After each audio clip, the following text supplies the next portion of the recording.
Okay, so once again, thank you all for being here tonight for Let's Dream of Traveling to Sicily. And my name is Allison Scola, and I am the owner and curator of Experience Sicily. So thank you so much for once again for being here tonight. I'm going to share my screen and let's see here one second, just making sure that I am spotlighted and my screen is going to be spotlighted for you. Let's see here.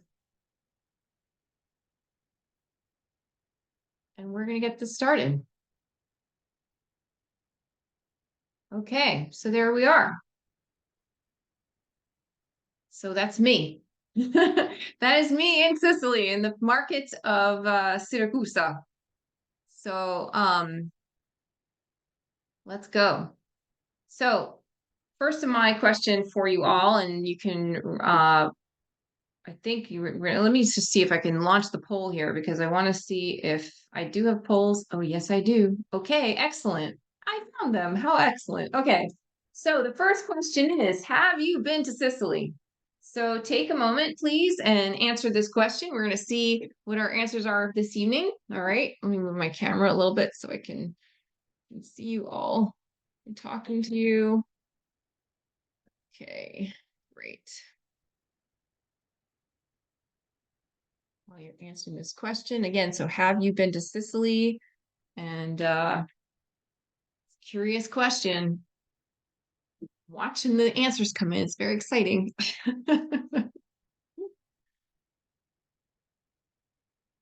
All right, so we're coming up on 40 seconds. You got 10 more seconds to answer this question. Have you been to Sicily? All right, good. So it looks like we're going to end the poll here. And the results are, I don't know if you can see them, but I have 30% of you have been to Sicily before, and 70% of you have not yet been to Sicily. So this is exciting for me because I get to really explain to you why it's such a stupendous place to go. So that's great. All right. So for those of you who see what we have here. So for those of you who don't know about Experience Sicily, we are a boutique tour operator. We are Sicily specialists. We design trips to Sicily. I also lead small group tours. That small group tours are 12 people and fewer, and they're very experiential tours. They're all a little different, and we're going to talk a little bit about those as well as we go through the evening. We also do custom creative itineraries for independent travelers. So that could be a couple, that could be a group of people. We've had 10 people travel independently together, but that also often requires a small group itinerary with a tour manager. And so that is something I do as well. So we will design a trip for your small group. Usually it's 8 people and more, and we will assign a tour manager, not necessarily me, but someone else, one of my colleagues in Sicily, to lead your tour. We do some heritage research, but definitely heritage experiences. We often will, we can do heritage research to a point, but then I'll refer you to a genealogist if you have more interest in getting more documents. If you're interested in citizenship, that is not something we do, but we do often help you get the first documents and set you up with some wonderful heritage experiences if you have Sicilian heritage. I highly recommend heritage tourism. It's wonderful, wonderful experience. We also do professional consultation on an itinerary that you reserve, and that is called our phone consultation service. So that's something that we do. And also I host a Cannoli Crawl in New York City. It's a walking food and history tour of New York and Italian American history. Really fun. So we have 2 coming up, March 30th and April 4th are the next ones.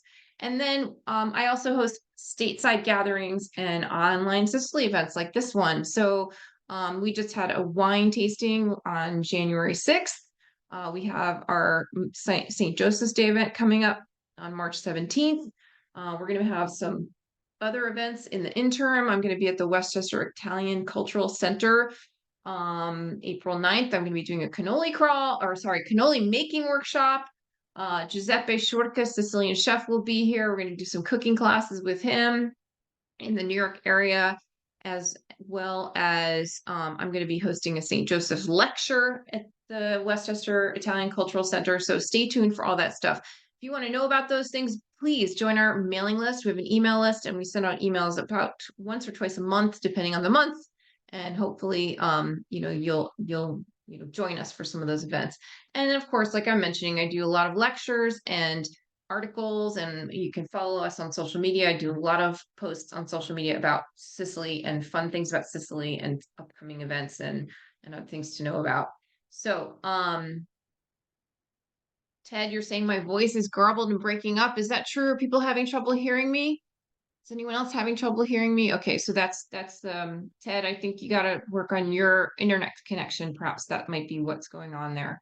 So, okay, so that's what we do at Experience Sicily to give you an idea. And the reason why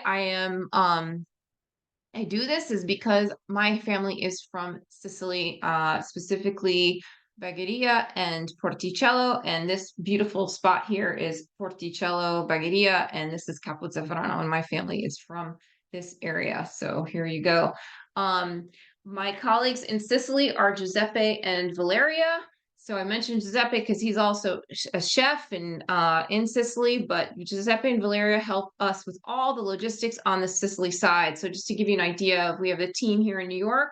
And again, I was trying to get the photo in here, but we have Elizabeth and Anna here in New York helping me here. And then we have Giuseppe and Valeria in Sicily. We also have some other folks in Sicily helping with some back end stuff. And so just to know we're a team, and we're a really, really, really strong team, very family oriented business, actually. So very small business, and the result and the benefits for you of working with a team like this is that we're very hands-on. You can call us and we answer the phone, and we try our best to be on top of all your service requests. So just to give you an idea, here's a picture of me with my family. This is a few years ago, but certainly I have a lot of family in Sicily, lots of cousins, and so that's where I'm coming from. What are we talking about tonight? Well, we're going to talk about, it's an introduction to Sicily travel. We're going to do a little bit of history to place the island so you understand where it is in the world and why it's there. We have some highlights of a Sicily itinerary to share with you. A little discussion about when to travel to Sicily, navigating the island, some great experiences, of course, the food, and then more. Okay, so we'll be talking about more as well.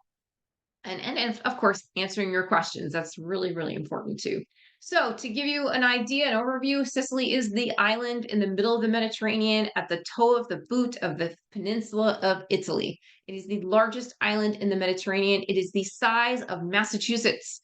So if you are familiar with Massachusetts, you know that being Cape Cod one day and then being at Tanglewood the next day is not always so easy. It's a little bit easy because you have I-90.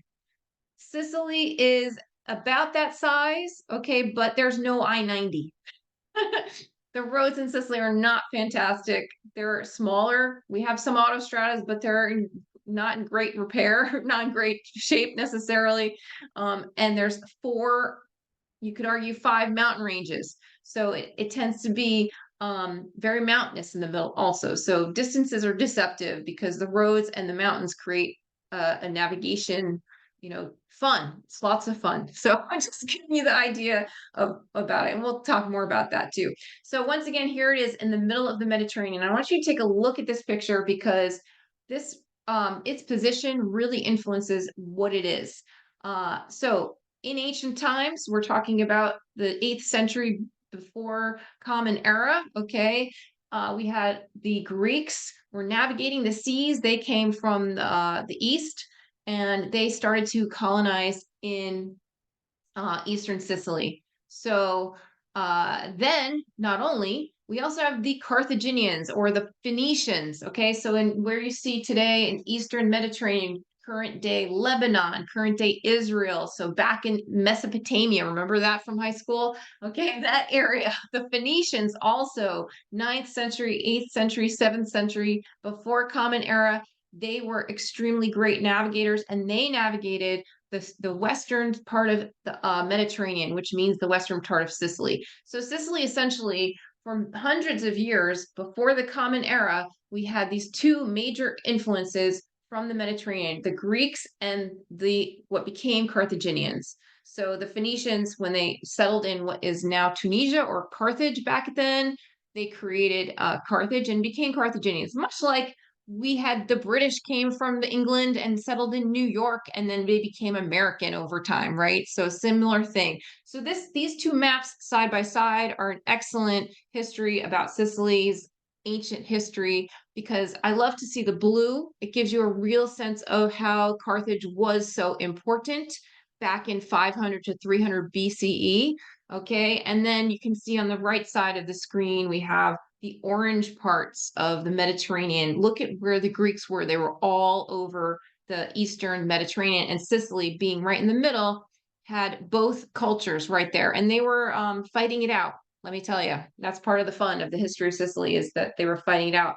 But you know who came along? The Romans. So, and we'll look at that. So here is our timeline, because everyone will tell you the first thing everyone starts with is Sicily's been conquered by everybody. And it's true, not everybody, because there's a lot of Asians that never got to Sicily, certainly. But if you look at our timeline here, you can get a sense of the amount of cultures from around the world, around the Mediterranean, North Africa, and Northern Europe that occupied Sicily. And so one of your most important dates here, if you're really looking at this, is the 210 BCE, so before Common Era. That is when the Romans finally conquered the whole island. And they were able to do that because the Carthaginians and the Greeks were not united to protect it.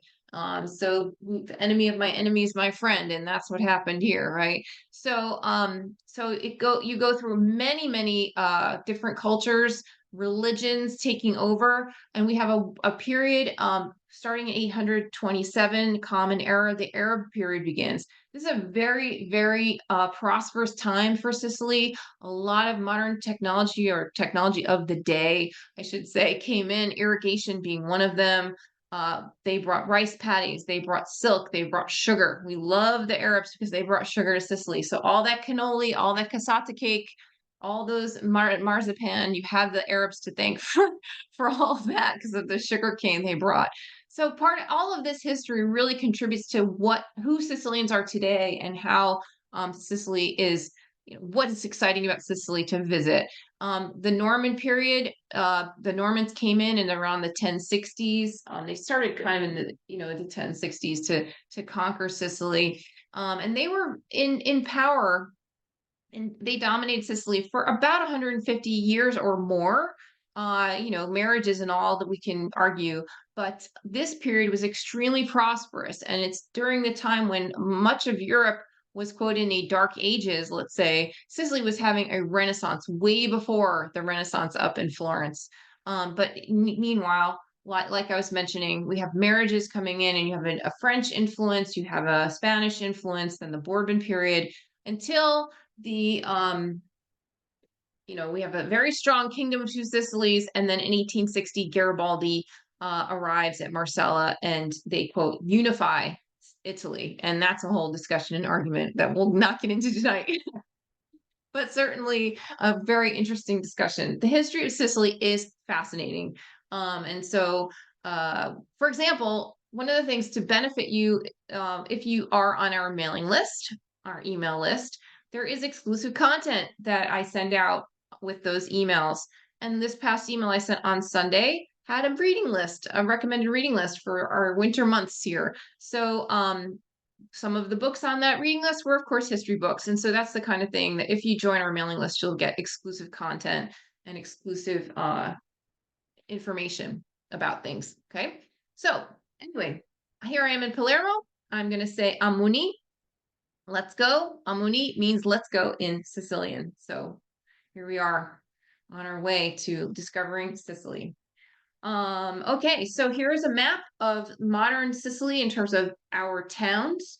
So a lot of you know Taormina. If you've seen White Lotus, you're always, everyone's very familiar with Taormina and its beauty.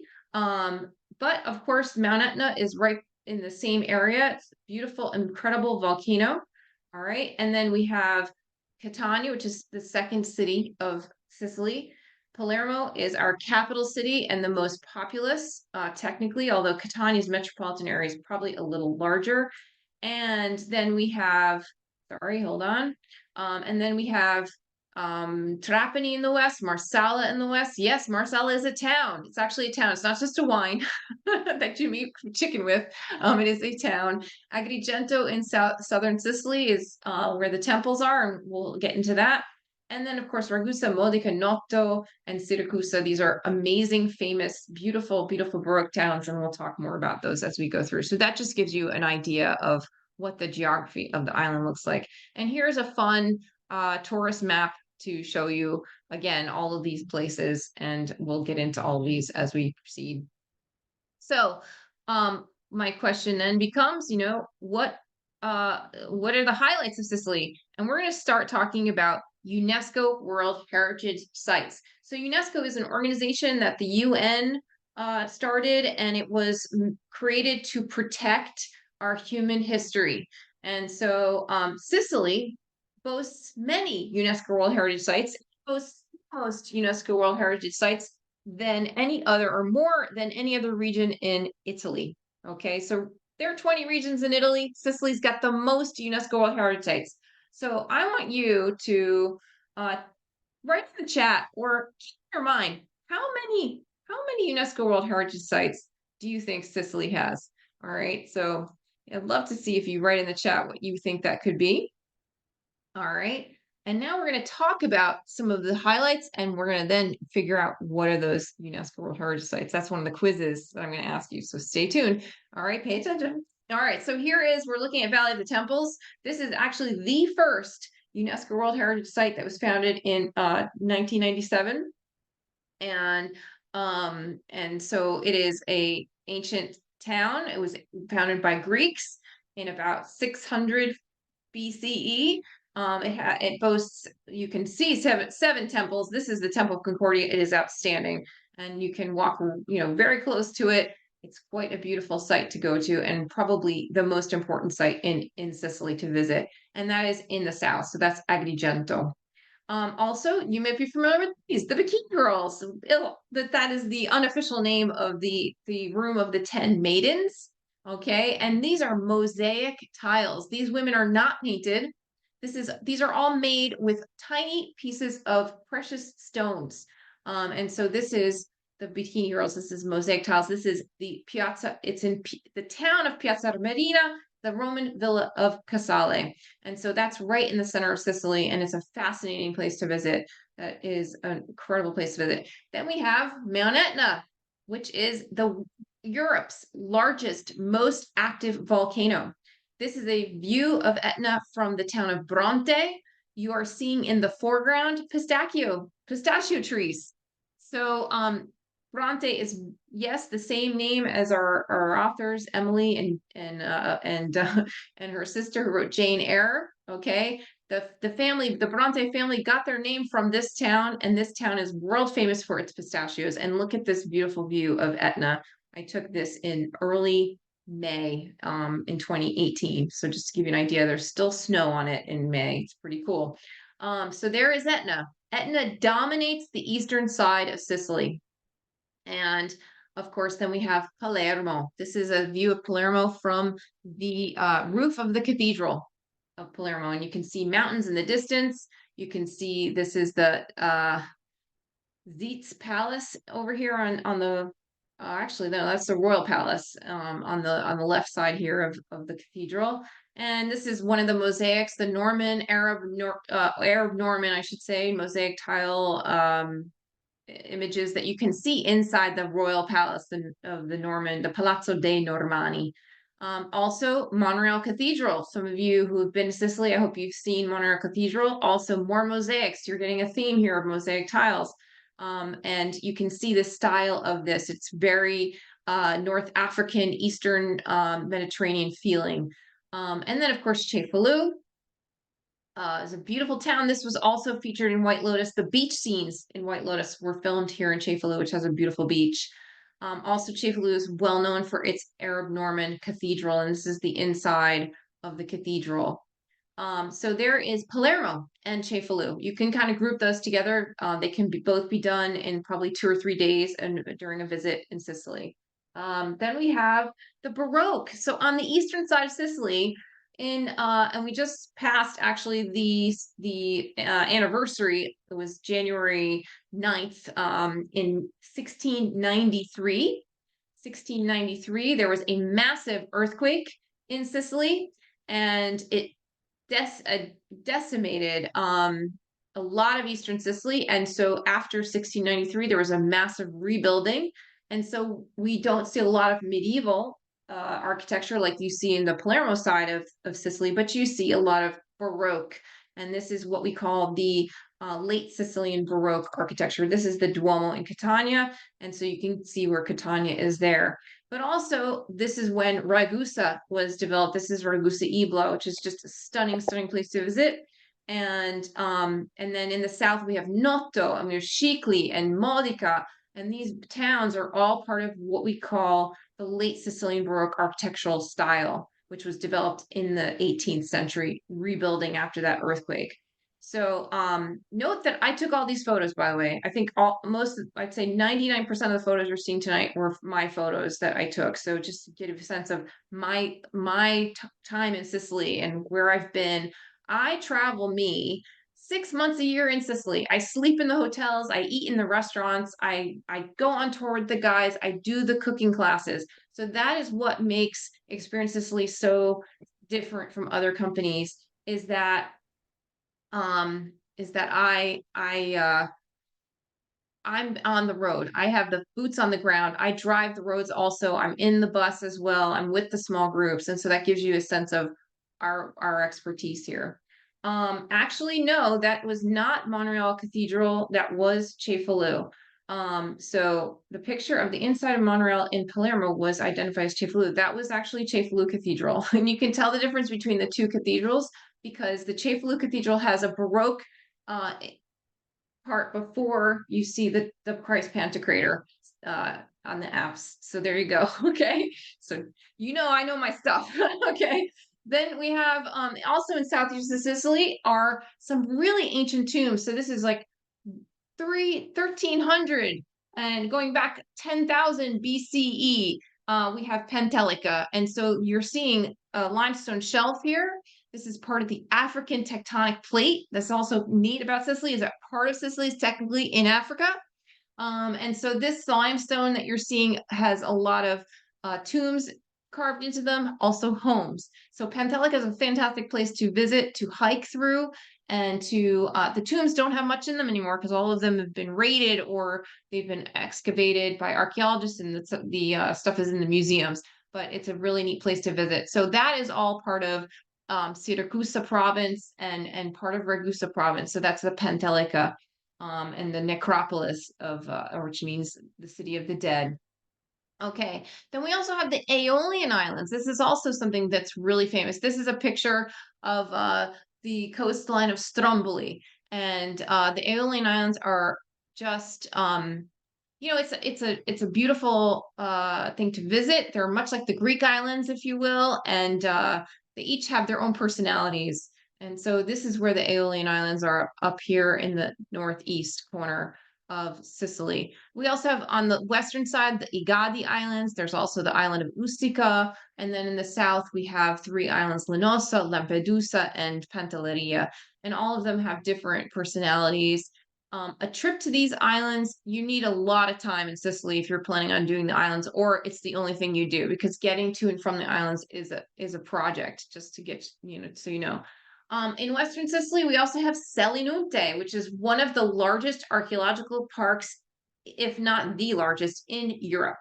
And this is an ancient Greek town. Again, it was founded, when it was founded, it was like 550-ish BCE, in that time frame, and destroyed by the Carthaginians a couple times, rebuilt, and then it was left because it was sort of hallowed ground and had a little bit of it's very hard to defend this place because of where it's located, right on the coast. It's like the Malibu of Sicily, because the views from what was the city at one point were just gorgeous from the sea, but not easy to defend. And so there you go. So you learn a lot about through the history of Sicily about all these invasions and how things were taken over.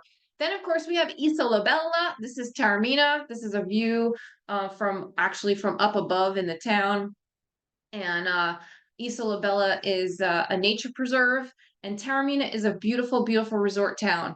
Here's a picture I took of Taormina from a plane. Yes, that's right. This past year, I got to fly in this little tiny plane and I flew over Taormina. It was amazing and terrifying all at once. So here's the ancient Greek theater, which also became Roman. It was the Romans renovated it for their use, and the seaside is just stupendous, really from a distance. And the views from Taormina are stupendous. So it's a beautiful, beautiful resort city, and we'll talk a little bit more about that. So there is Taormina up on the east coast there, or I should say on the east coast of Sicily above Etna. So that gives you an idea, a little bit of a tour of our highlights of Sicily, right? So here's the list of what we just went through. I'm going to ask you, I'm going to see again, I'm going to go to my polls here and see what I got here because I think, let's see what I got. All right, so which of these, let's see, you can vote. I think you guys have access to it, right? Which one of these is not a UNESCO designated site? So if you can go and start voting, I'm curious to hear your thoughts about which one of these is not a UNESCO World Heritage Site. I saw some answers coming in on that chat, so I know I know that you all were many of you had the right answer. So let's see what you know about which one of these was not a UNESCO World Heritage Site.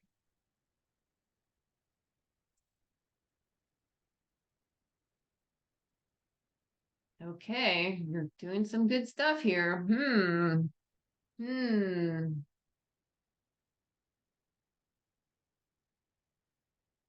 All right, 9 more seconds, 8 more seconds. Let's see what you think. All right, I'm going to end the poll. So, to answer your question, Selinunte and Taormina are not UNESCO World Heritage Sites. So some of you are correct, but the Aeolian Islands are. Yes, they are. All right. So, yeah, all of you knew that the Agrigento was because I gave that one away. So I give you a hint. That's good. You're listening, guys. I love it. All right. So that gives you an idea of so even with not being designated a World UNESCO Heritage Site, Selinunte, Taormina are outstanding places to see for sure. But these certainly are the highlights. Now, let's get into some details, right? I want to know, again, let's go back to the chat here. Tell me what excites you. What do you like to do when you travel? What are the things that you like to do? Is it food culture? You want to do market tours? You want to eat street food? You want to eat in great restaurants? You want to go to wineries? You want to go hiking? You want to go boating and swim off the boat? Do you want to go to a sheep farm and milk the sheep and the goats? Do you want to eat cheese? Do you want to make cheese? Do you want to what else? There's so much to do, archaeological sites, and maybe you want to do some basket weaving. Seriously, you can do basket weaving. Snorkeling, sheep food. Yes, all of the above. Okay, food and wine. That's great. Experience the culture through local foods. Absolutely. Yes. Yep. Yep. All of that. Stay at a farmhouse, right? Agriturismi, exactly. Interaction with local people, absolutely. And that's really the stuff you remember is those moments of interaction with local people. Food, beach, art, shop, wine, people, people, people. That's great. Yep. All of the above. Fishing, beach. I love it. I love it. So Sicily has so much. You can go do everything that you want to do in Europe in this one place. And that's the cool thing about it. Visit the farm my father grew up on. Eat peasant food. I love it. Pick olives. Exactly. So let's talk about when to travel to Sicily. All right. My next question in the poll is when do you want to go? So let's see what I got here. When to travel. All right. So I'm going to launch that question. And you can see we have a lot of choices here. Spring this coming year, right? That's a couple months away. Do you want to go in the fall this year, September or October? Or maybe you're thinking about 2025. Did you want to go in Easter? We're getting our 2025 schedule together right now. And we're going to be at the travel show here in New York City. The New York Travel and Adventure Show. We're going to be there at it's January 27th and 28th at the Javits Center. And so we're getting our 2025 dates all ready to go for that, to announce them at the show. So I'm curious to hear how many of you on this call are wanting to go in 2025. So it looks like many of you have answered. Let's see. Still waiting for a few people to weigh in. That's good. I know many of you love to travel in April and May. It's wonderful. Oh, I have 2 spring 2024s. How did I get that in there? So there's lots of spring 2024s. Yep. Okay, good. So I'm going to share the results here. We got lots of you guys for April and May, I imagine, and then this summer, and then of course September is very popular. Right, Elizabeth? So Elizabeth, this helps us plan, right? We're talking about our 2025 tours. So now we know when people want to travel, it helps us out a lot. And I'll talk a little bit more about our tour schedule coming up. So, yes, Carolyn is commenting over here. September can be hot. But generally, I have found that the temperatures break after the 10th of the month. So do know that. But it's also really lovely to have that time where you can still swim a little bit. And it's not brutally hot like July and August have become. July and August in Sicily have become very hot. And so that's why I've been moving our Secret Sicily trip from July to the very end of August and going into September. So let's talk logistics. How do you get to this island? How do you travel around it? How do you get to and from it? So there are 2 airports. One is Palermo, one is Catania. And for any trip over over 7 days, I recommend that you fly into one airport and out of the other. So meaning that, depending on your itinerary, you would fly into Palermo and you travel around the island and then fly out of Catania. Okay. So that's a good question, Leslie. Let's make sure I address your question at the end and about when, Sicily's situation in terms of traveling and what times of the year. So, but again, airports are very important. There are 2 major airports in Sicily. Actually, there's 4 airports, but 2 major ones that Americans generally use, and that is Palermo and Catania. Also, how do you get around? Best way to get around is either renting a car or having private drivers. Really, when you have such limited time, yes, there are buses. Yes, there are trains. I use the trains very particularly, meaning that when I'm in Palermo and where I stay outside of Palermo, I will take the train. It is like taking the subway. It's really fast. Between Cefalù and Palermo, the train is great. Between Messina and Palermo, the train is great. Going down from Messina to Syracuse, pretty good, not so bad. The rest of the island, almost like you're talking hours and hours and hours of time that is best used doing something else, not sitting on a train. So, and then of course there's the beautiful Circumetneo, which is the fun, like antique train that goes around Mount Etna. But that's sort of a tourist fun thing to do, more so than it's a transportation option. Buses are a very good option, more direct. For example, like Palermo to Catania on the bus is great. Palermo to Agrigento on the bus is great. You can also take the train from Palermo to Agrigento, but it's a slow milk train. There are no high-speed trains south of Naples. So know that the south part of Italy is really, really not serviced like the northern part of Italy. And I've traveled all over Italy, and I can tell you, yeah, taking the train northern Italy is a no-brainer. It's a great way to travel around Italy. The rest of Italy, south of Naples, not so much. So think about renting a car and or hiring drivers. That's really the way to go. And I will say that If you drive manual transmission, you're going to save a lot of money on renting a car. I also recommend renting a small car because the streets are very narrow, hard to navigate in a larger vehicle. And most automatics are pretty large. So if you drove manual at one point in your life, brush up, you know, and be ready to drive manual transmission. But automatics are available. They love giving them to Americans. And so you can rent an automatic, and we do help our clients rent cars, of course. So let's talk about experiences. This is Scopello. This is one of the most beautiful places in Italy. It's not Capri, guys. You don't need to go to Capri for these beautiful rock stacks. That's all I'm telling you. You can see Sicily has all of the beauty of Capri. We have some blue grottos too, by the way. And so, be ready. Sicily has everything. It's got these incredible towns with lots of culture, lots of arts and culture and things to do. And then you've got amazing countryside, and the sheep will be your buddies, So there's a real advantage of doing interaction with local people, and that's something that we do.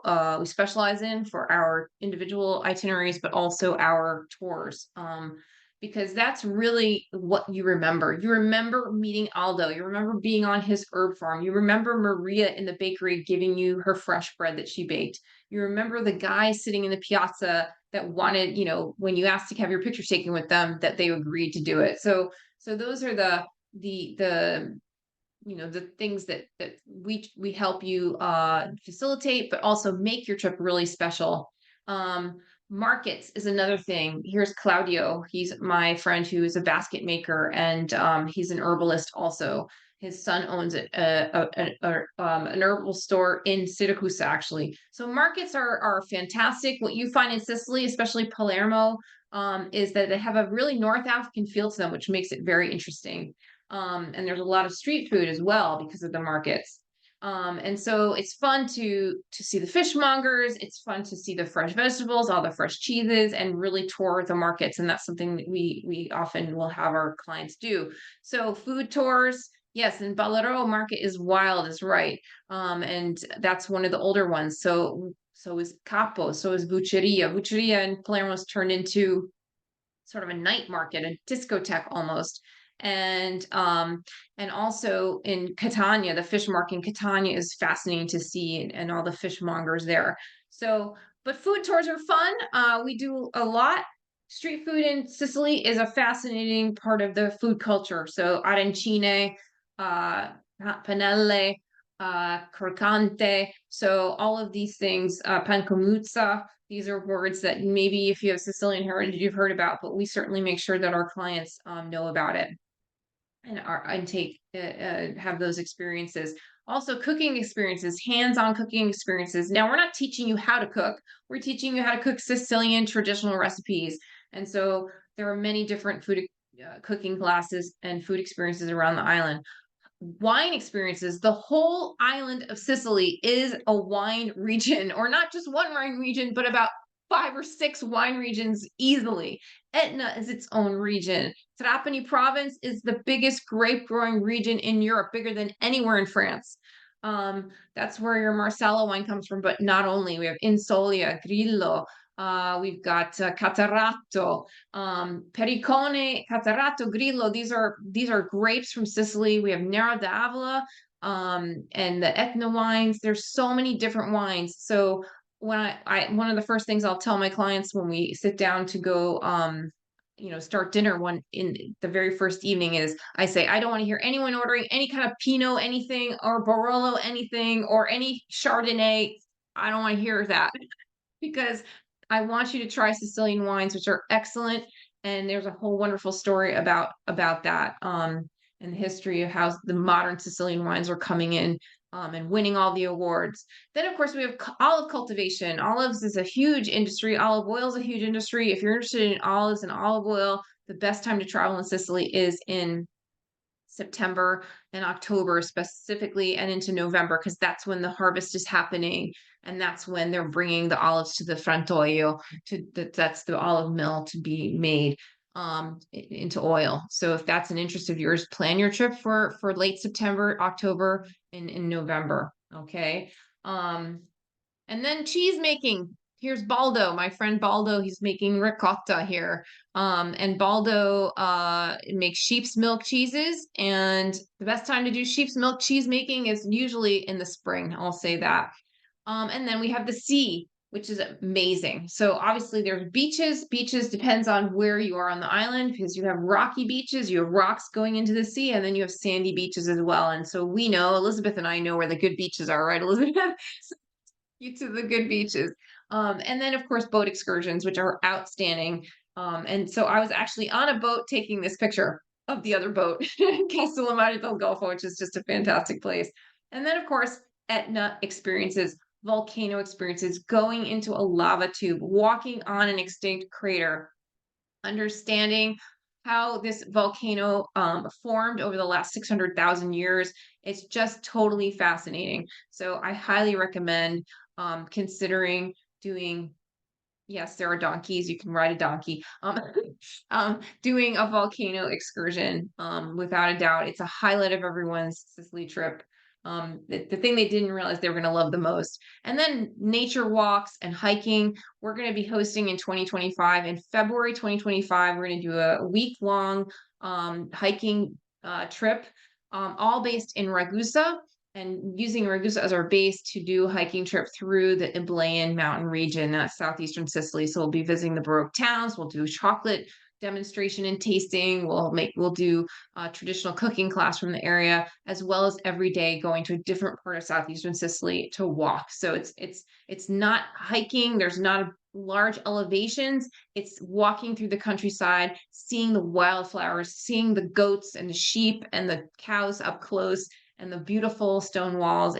I'm so excited about doing this trip. And I was just talking to Nani yesterday about the itinerary. So mark your calendars for February 2025 for that one. So here, as you can see, this is Cave Grande. There's an incredible freshwater spring. It's full of rivers. And again, this is part of that African tectonic plate that I was telling you about. And all this is limestone. Off the beaten path villages, getting you into these mountain towns to meet the local people and see what it's like living in a remote village in Sicily. The sweeping views of the mountains on these hidden corners. The panoramas are incredible. This is from Enna, which is the direct center of Sicily. This is the Sicani Mountains in Agrigento province. So this is at an Agriturismo where we stay during the Stunning Sicily tour. That beautiful countryside. Sicily is jam-packed with castles, by the way. So here's the castle in Cacamo. This was originally built by the Carthaginians, had something, the Arabs had something. The castle you're looking at is from the Chiaramonte family. I think it's the 1400s is when they built this one, and it's been restored and reworked, and now it's a museum. But it's the pride of Cacamo, this incredible castle. So they're all over castles. The other thing that are great highlights of a Sicily trip are coordinating your dates with different festivals. So up here we have we're looking at our Galatea and Acci, which are these two lovers, and this is during Carnevale, which happens leading up to Lent, right? So I'm actually going to arrive in Sicily. I'm going next month. I just made my flights today. I'm going to be there for Fat Tuesday, and I'm going to be in Acciarelle for Carnevale. I'm very excited about that. Then there's Easter and all of the traditions around Easter. There is St. Joseph's Day and the ritual bread making that happens for the St. Joseph Day altars. There is Easter Sunday, of course. We have some stuff from Good Friday here. This picture in the center with the woman with her hand on the painting. This is Porticello, my grandfather's town, and this is their feast for their Madonna that happens at the beginning of October every year. On the upper right corner here, we have the feast for Santa Agata in Catania, which is 3 days long. It's one of the largest religious festivals in the world, and the procession goes on. Different aspects of this procession go on for 3 days, and it's totally fascinating. So it's a fantastic way to see Sicily, to see local people. October's a great time because They do Ottobrata on Etna, and so they every weekend, every Sunday in October, they have this Ottobrata fest, and you can go during the chestnut day or the wine day or the porcini mushroom day. So that's also April 25th is the Artichoke Festival near Palermo every year, and that's a lot of fun. So, if you have a ricotta fascination, go for the January 6th to Sant'Angelo Muxaro. It has the Ricotta Festival, or April 25th in Vizzini, they have the Ricotta Festival. So these kind of things really give flavor to your experiences. Thank you, Elizabeth, for answering some of those questions in the chat. I appreciate that.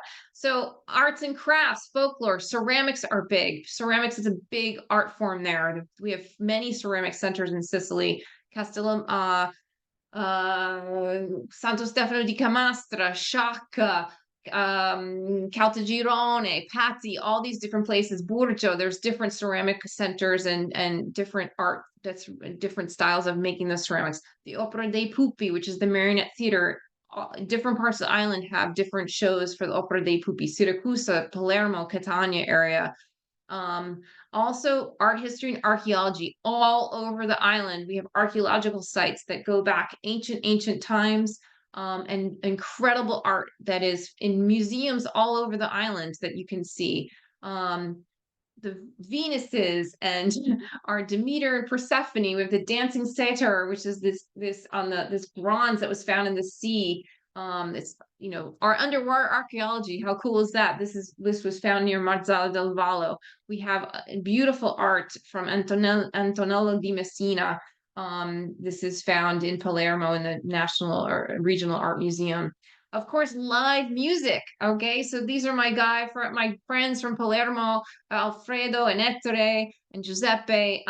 Wonderful folk music and dance in Sicily. And then, of course, shopping. There's just a lot of different shopping. There's the ceramics, of course, but then all of the folk art, the bags that are made, the earrings that are made with the chiacchierini, which is tatting. There's lace making. There's coral, of course, from Sciacca, which is coral that's been dead for centuries, that's been harvested from an ancient volcanic area.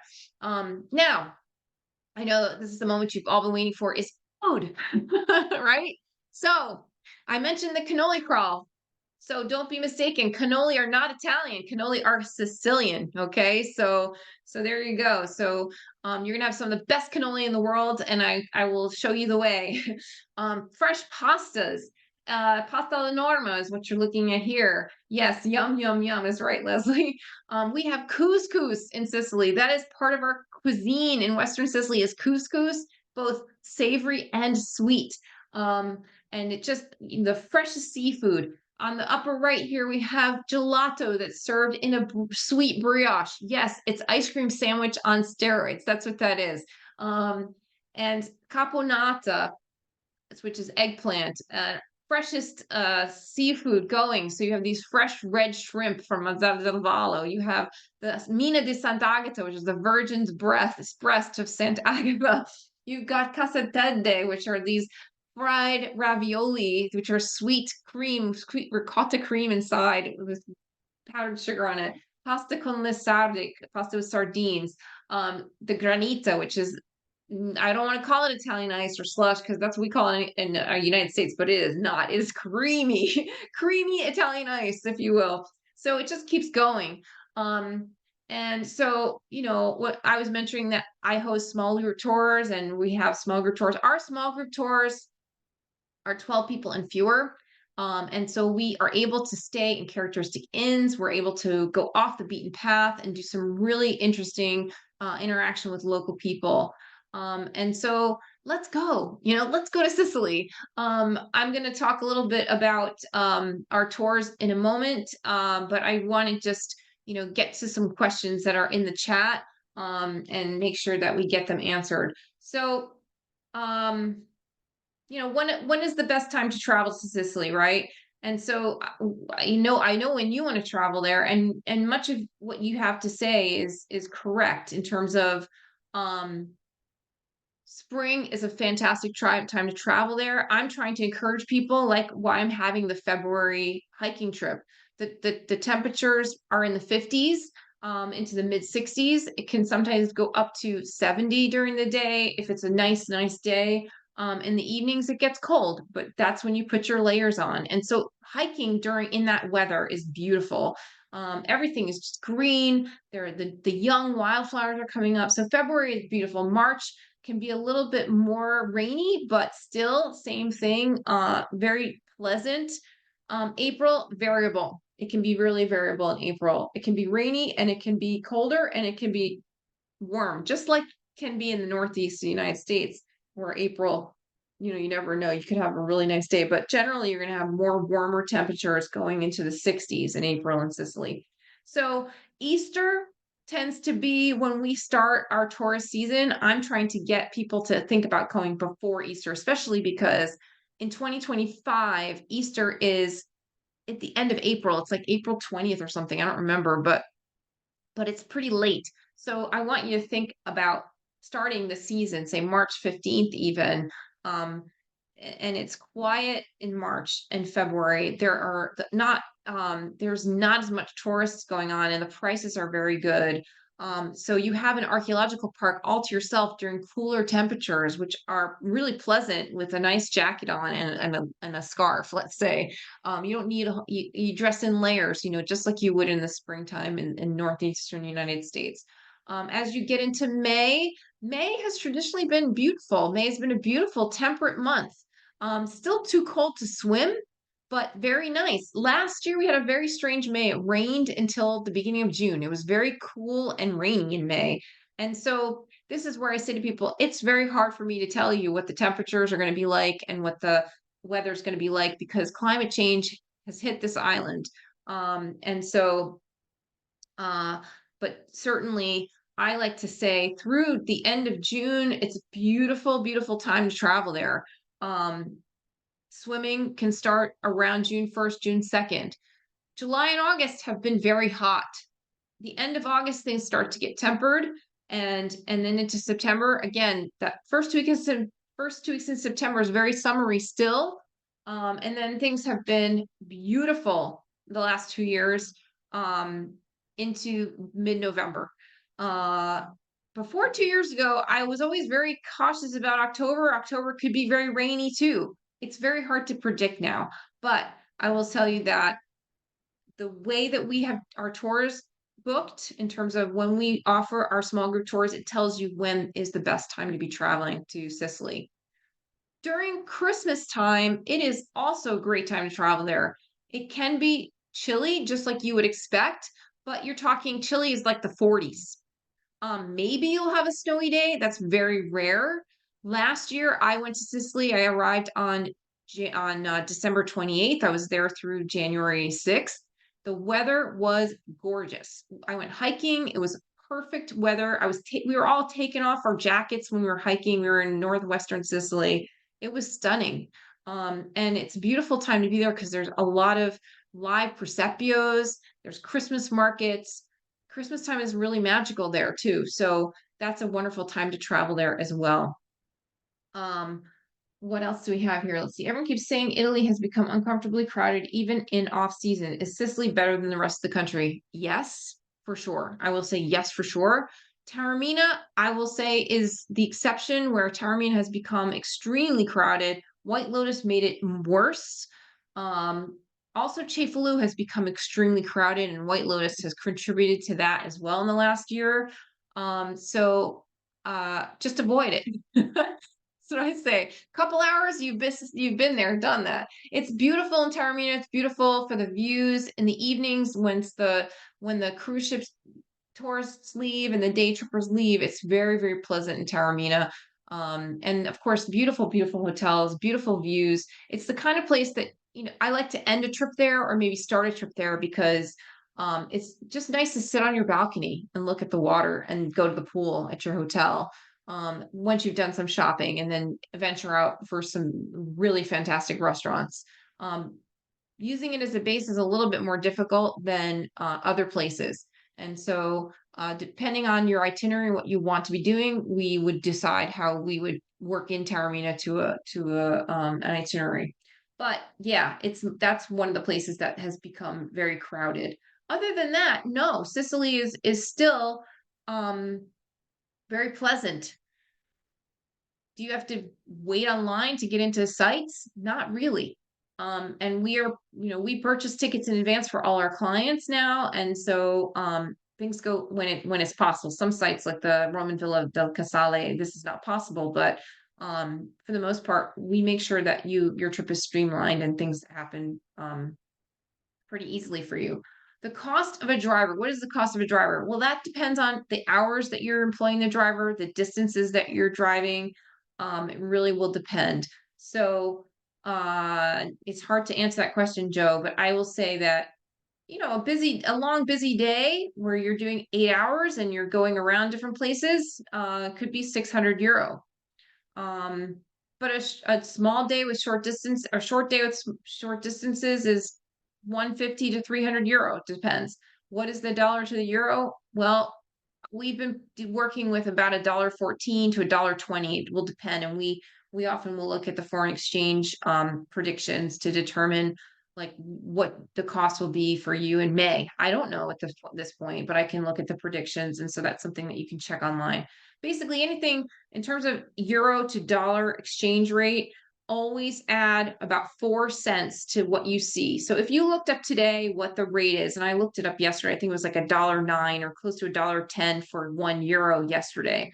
I would never tell you that it's going to be $1.10.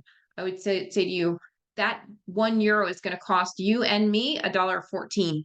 So consider that when you're looking at conversion rates. Okay. So when I say €600 for a driver, multiply that by $1.15, $1.17, something like that, and then you'll know how much that costs for a day, for a long day and a very far distance for a driver.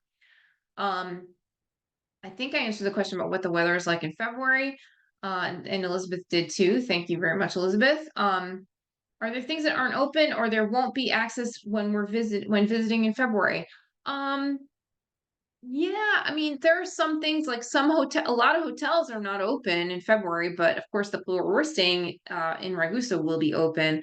But there's a lot open, and it's very pleasant because you're not dealing with high season of tourists. So it's quite pleasant to do a little shopping. The restaurants are enjoyable. I'm not saying absolutely everything's open, but I will say that what's open is going to be great because it's accessible and pleasant. How different is the Sicilian dialect from what is spoken on the mainland? Everyone speaks Italian. So unless you're part of someone's family or you're a good friend, they're not going to speak Sicilian to you.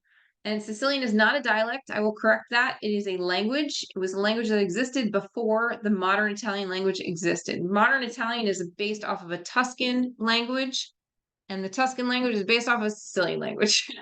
So Sicily has had a language for centuries and centuries and centuries. Thinking of it as a dialect is a Northern Italian way of degrading the heritage of Sicily. Okay, so I will say that. So everyone speaks Italian, and if they don't know you, they're going to speak Italian to you. And if they think you're American or you speak English, they're going to speak English to you because they want to try to practice their English with you. Some hotel, right? Elizabeth is answering that question. Thank you very much. But yes, all these sites that Elizabeth mentions here, archaeological sites, museums, churches are generally open, and wine tastings are available too. Yes, exactly. Thank you, Rosemarie, for correcting that Sicilian is a language, not a dialect. Yes, Noto is lovely.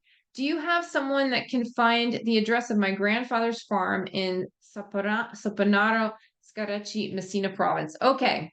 So Pete, that's a great question. We work in this way. Yes, I could tell you a genealogist in Sicily, Marcello, he can help you with this kind of detailed research. Okay. Knowing the address of an ancestor is dependent on how much information you have going back. And starting that research here using something like ancestry.com or familysearch.com is how you would find out some of that information. So you have to start peeling the onion from your parents, your grandparents' names, knowing your grandparents' birth dates, knowing their town. You can start with ellisisland.org to find out from where they immigrated, if they entered through Ellis Island. Having the name of the town is really important. And then you go into Ancestry with if you have a birth date, a birth year, the name of a town, starting there. If you can get a hold of marriage certificates and birth certificates, that's super helpful because they have the witnesses for the marriage or the parents' names, because it'll often say like Maria Rosaria Esposito, daughter of um, Giuseppe Cucufaro and Anna Maria, etc. And it'll say that Giuseppe was a contadino and et cetera, et cetera. So that's peeling the onion. You need to start getting documents. And so start with what you know, look what you can find on Ancestry. And then if you want more information about that, then you go to a genealogist. If you can get a decent amount of stuff on Ancestry and you have that for us, in anticipation of your trip, if you're doing a trip where it includes heritage, we would contact our local insider that you would be meeting with. We would send them ahead what we have, the information we have that you've given us, and that we've helped you maybe collect a little bit through Ancestry.com. We do very basic. My team does very basic Ancestry family tree stuff. When we get to a point that we can't do more, we'll say, if you need more than this, you need to hire a genealogist. But when we have a certain amount that we think the local insider can use to go to the Office of Vital Records of the town and see what else that they can find and they can reveal, those visits to the towns can often get those birth certificates and those marriage certificates, and then start peeling the onion from there. So it really, each case is different. Getting the address of your ancestors' farm is not easy. You have to actually go to the town. Maybe the local insider can reveal that stuff before you arrive, but a lot of it depends on the size of the village. You actually have better luck in smaller villages for this kind of information because people know family histories. They know your fifth cousin. You have the same name as him. You have the same nose as him. They put all these things together. So really, it depends on the situation, but something as specific as this, probably a good idea to hire Marcello, the genealogist that we work with. Is traveling forever less expensive? Airfare lodging? Definitely. Definitely everything. Like I just rented my car for my trip. I'm going for 3 weeks to do my preliminary research for 2024 and 2025. My car rental today was less than $500 for 3 weeks. So that should give you an idea of what I'm talking about. I'm flying premium economy, and my flight was just under $2,000 for premium economy. And so premium economy during the high season is going to be more like 3,400, 3,500. When you're talking about coach and economy, you're talking about, February, you can get $700 round trips, $700 round trip tickets in some cases. So let's see, I'm just responding to Cleo, who is coming on, I hope. Let's see. Okay. So yes, the prices in February are very, very reasonable. Hotels as well. Everything is less expensive. March as well. Everything is less expensive. Yes, if you rent a car, is it easy to find parking? That's an excellent question. If we work with you, whether I do the phone consultation or we do the concierge with you, we tell you how to park and where to park in many, many towns. I can't tell you everywhere, but because I drive around Sicily myself, I do know where good parking is.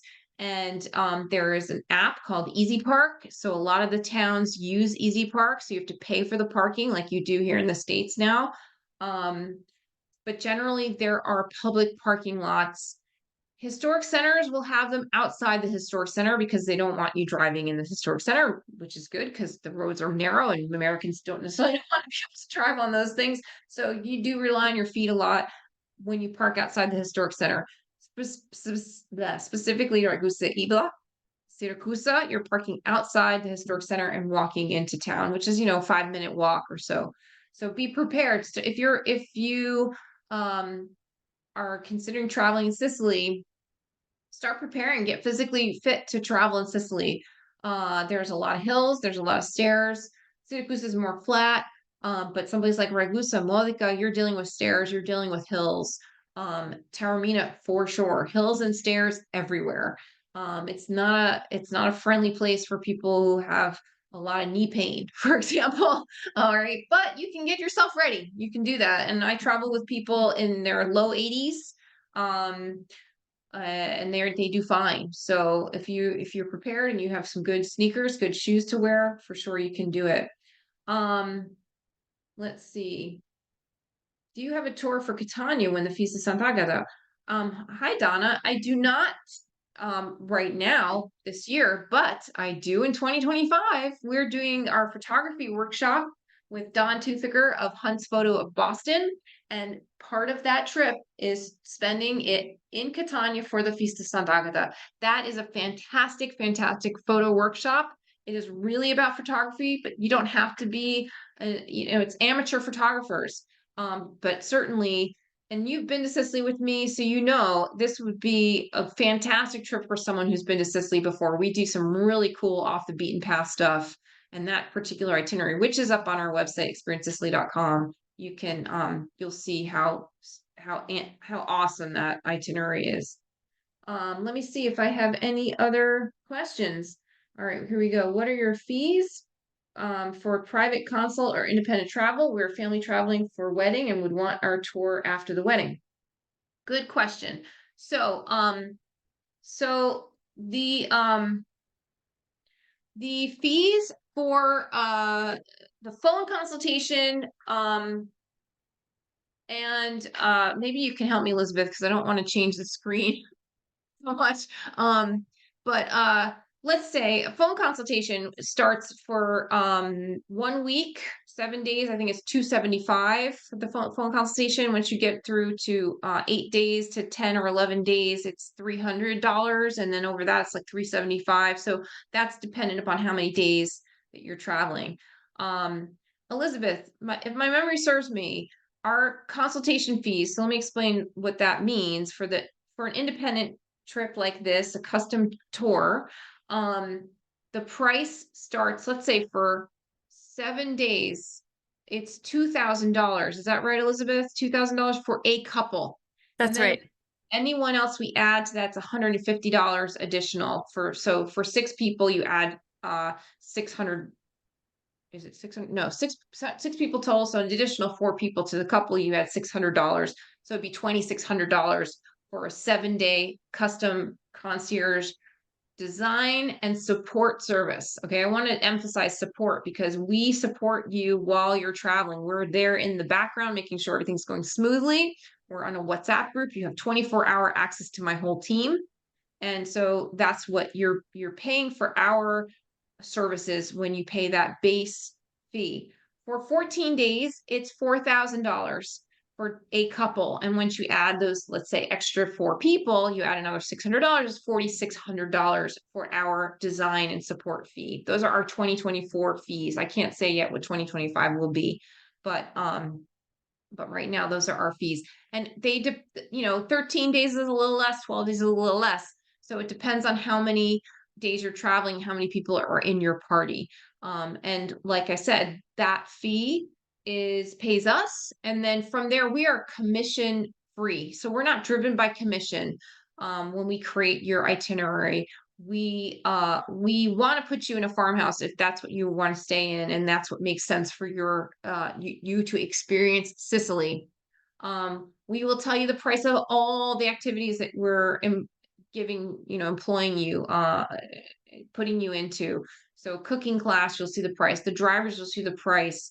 The boat excursion, you'll see the price. And so that's how we work differently from, say, a travel agent or a travel advisor, because oftentimes they'll give you a package cost. Oh, your trip is $12,000, and you won't understand how they got to $12,000, but you didn't know that they added 30% to everything.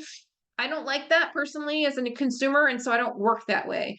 And so we work by telling you as a consultant about Sicily, our fee is this, and then the cost of your tour is XYZ, etc. And these are the costs of that. I hope that answers your question. So yes, we could design a trip for your family traveling after the wedding. And it would depend on how many days you're traveling, what the cost of our services would be. And then we work within your budget. So you tell us, the kind of hotels you want to stay in and what your budget is. and we work from there. What does phone consultation mean? How long per person? So phone consultation is, we set up a time, usually an hour to an hour and a half, depending on the length of your trip. And we are on Zoom usually, and it's a conversation. And during that call, we'll map out each day of your trip, how much time, or at least I glean from the conversation how much time I think you'll need and what your interest, based on what your interests are, how you like to travel. And then I follow up with a document that has all that information for you and how to contact the people that I'm recommending you contact, the list of hotels that I'm recommending you look at.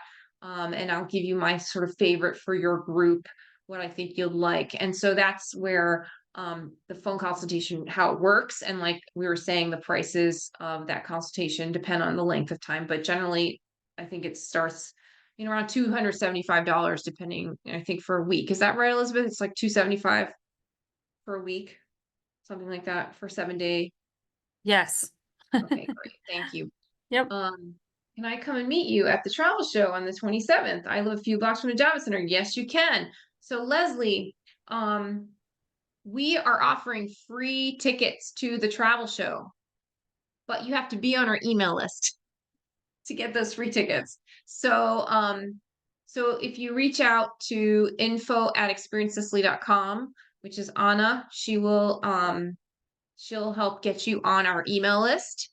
And then she will help give you the code and the link to get free tickets. We have a certain amount of free tickets. But you have to be on our email list to get them. That's the exchange. They're not exactly free. So there you go. All right. So are there any other questions? Did Cleo join? Did we see Cleo? Did she come on, Elizabeth? I don't know if she came on. I'm here. Yep. She's here. Okay, great. All right, so Cleo's here. So Cleo, hold on, I'm going to see if I can get you on the screen. Let me see if I can unpin myself. Do I get it? Yes, okay. And I'm going to stop sharing my screen and I'm going to bring Cleo on. So Cleo, where are you? You are? All right, so Cleo is my co-host for what we're calling Solstice Sicily. That is a trip that we're doing in June of 2024. It is a wellness trip. And so Cleo is a certified yoga instructor. She lives in Philadelphia. And I'm so excited. We hosted a similar tour a couple of years ago, and we modified it a bit. It's all taking place in Western Sicily. We're going to be staying in Scopello, which is magical. And we're going to be visiting many sites in Western Sicily, all with the idea of rejuvenating your soul. So Cleo, introduce yourself a little bit and tell us a little bit about Solstice Sicily and yourself. Why don't you do that for a minute? Sure. Welcome, everybody. Great to meet you. I just finished teaching a chair yoga class. It's usually on Thursday night, so with the snow, we sort of shifted days, but you're all welcome to take a little preview and join me anytime. As Allison said, I'm thrilled to be offering this tour with her again in 2024 in June. I'm a Philadelphia-based Hatha yoga instructor, so I'm very interested in alignment and yoga therapeutics, and really enjoy teaching and sharing the practices of yoga. So this kind of experiencing Sicily through a lens of yourself, right? How you take your own journey as we live in this rich, beautiful, just life enhancing land. I think everybody, when we went in 2022, was it? Yeah.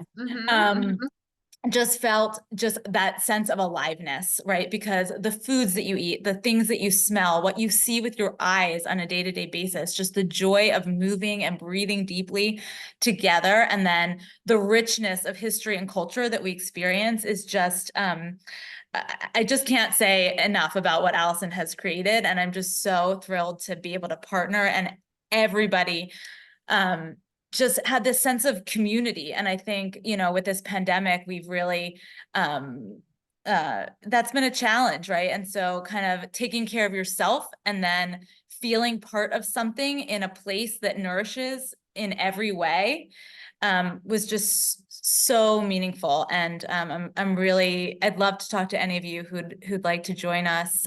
It's like yoga light. Don't feel like you have to be, a full-time yogi. We had brand new beginners on our trip in 2022 to people who practiced, in their mind every day, and it all worked. Everybody got what they needed, because I really like to offer options and really read the room. That's something that I enjoy, and just want to help you feel the best in your body. And so, we have a very full day in Palermo, and eating and walking and experiencing. We're tired, so we do a nice restorative practice. We need a little pep, a little get up and go. There's that kind of tempo. So really something for everybody. Yeah, I have to say that Cleo as a teacher is I was just amazed by how she can adapt to each person's needs and really tap into what each person needs. So she's very aware. She's got a real awareness of what you would need coming. And so that's part of the joy of this trip. Like she's saying, it's really about renewing your soul. It's nurturing your soul. So that's why we've called it. It's during the summer solstice, of course, Yeah. but we are calling it Solstice Sicily because it's really there's a lot of about personal rejuvenation, I'd say. And growing into your light. There was a question about whether it's mostly women. Definitely mixed. It's open to everybody. I mean, part of the yoga philosophy, right, is to balance those energies of the divine feminine and the divine masculine. So it's really nice to have that balance in the actual physical body embodiment that we get on the trip. But if we don't, it's fine too. So we'll practice those energies. Right. Thank you, Cleo, so much for coming and being here and stepping in. I really appreciate it. Thank you so much. Yeah, so let us know. We just announced that tour, and we would love to fill it. We have a special going on with $300 off to do an early registration incentive. So think about that. I see a couple questions, so I want to start closing too, because we're coming on to 9 o'clock. So I want to make sure that I answer some other questions. But when is the next Stirring Sicily tour? This one is sold out. Yes, this sold out very soon. So just to tell you, our tours are very popular. So if you're looking at May or looking at October or looking at September, by all means, don't waste any time. Jump in there, because especially we're going to be at the trade show at the end of the month. Also, this Solstice Sicily tour, they're very popular, and we only have 12 people on these tours, so it's quite a thing to grab a spot. We are going to be doing 2 Stirring Sicily tours in 2025, both of them in September 2025. So stay tuned for the announcement. We're getting the website updated over the next few weeks and getting those announced, the dates for 2025 for the Stirring Sicily. That is a very popular tour. Similar to Solstice, we stay in the same place the whole time, which is very nice for most people, that we don't have to move, and we stay outside of Palermo.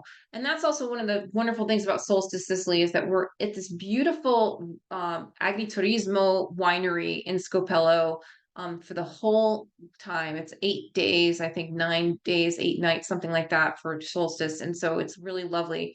We also have Secret Sicily, mentioned that earlier, and that is starting August 25th. That is in a village. It's Secret Sicily, life in a remote Sicilian town. There's spots on that trip as well. And that's pretty cool, because you stay in Licodia Eubea, which is a little village of 3,000 inhabitants, and get to know the people. It's during their grape sagra. So there's they're a grape growing town, and so they have a whole feast and festival celebrating the grape harvest in very early September, and we'll be there for that. All right, let me see what your questions are. Pete, we're offering, okay, good. Thank you, Elizabeth. We'll be booked, we booked airfare for 10 days Sicily. What should we have ready as far as wants prior to contacting you? Phone consult. Having the dates for phone consultation are super helpful, and then having done some research to understanding sort of what you want to do, some of the towns you want to visit, what your priorities are, and then we can go from there. We can really work on your itinerary. It can be very productive if you have done some research and you know about sort of your top 5 places that you want to go to. Is there a time to get to Lo Zingaro?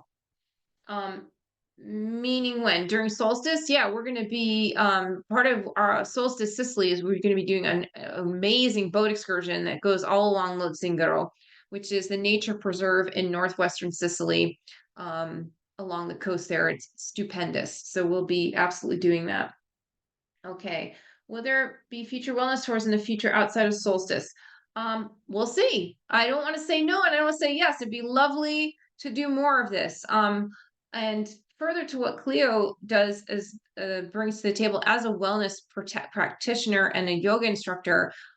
We co-host this trip together, and one of the things that I do is I'm writing a book about the divine feminine in Sicily right now, and all the female deities and energies of Sicily. So that's a component that's built into Solstice Sicily, and I hope that we'll be doing more tours like that in the future once my book is done. So we'll see.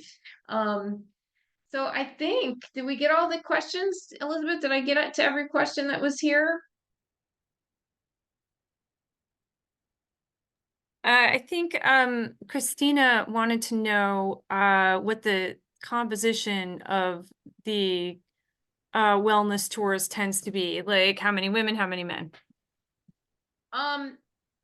It's hard to say because this one is a new itinerary, but we had in 2022 we had 2 men on that tour, and the group was less than 12 people. So it was a nice group. We had a really beautiful group of people. And different levels. That was the thing also, that we had really different levels of yoga practice. And like I said, Cleo is she's an amazing teacher. She's a fantastic teacher. And I'm not just saying because she's on the call, but I've practiced yoga for many, many years. And I will tell you that Cleo is an outstanding teacher, and she really meets you where you are. So if you want to start a yoga practice, this is a great tour to go on because you can interact with Cleo.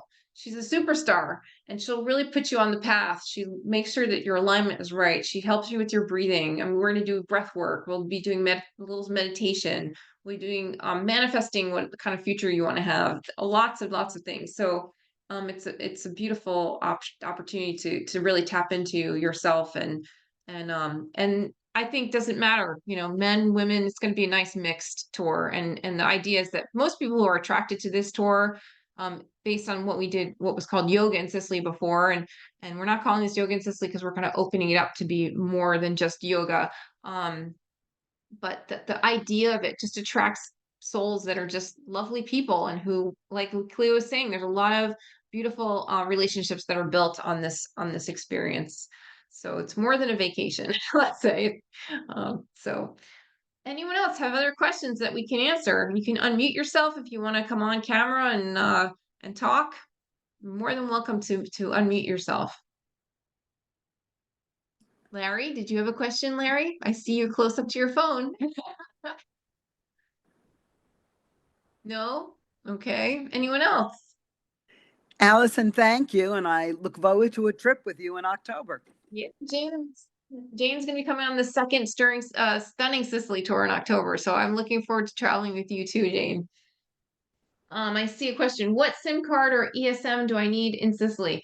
I just recommend that you use your cell phone carrier's travel pass. So Verizon has what's called travel pass. So does AT&T, and also T-Mobile has an excellent international component to it. Most of these are about $10 a day, and it's just your same cell phone. Once you arrive in Italy, you just put it on roaming, and then it charges you $10 a day when the phone is off of airplane mode. So some days, if you don't want to pay for it, you can just turn it on airplane mode for that 24-hour period, and then just use Wi-Fi when you're in all the accommodations. All of our accommodations have air conditioning. All of them have Wi-Fi. It's very comfortable where we stay. There's no roughing it with Experience Sicily so much. So yeah, I'd say just you'll contact your carrier and you'll find out about the travel pass that they offer versus having to switch a SIM card. Have you been to Galliano Castelferrato in Enna? No, I have not. I've not been there. I suppose I've not been. So I can't tell you much about it, Rosemary. Yeah.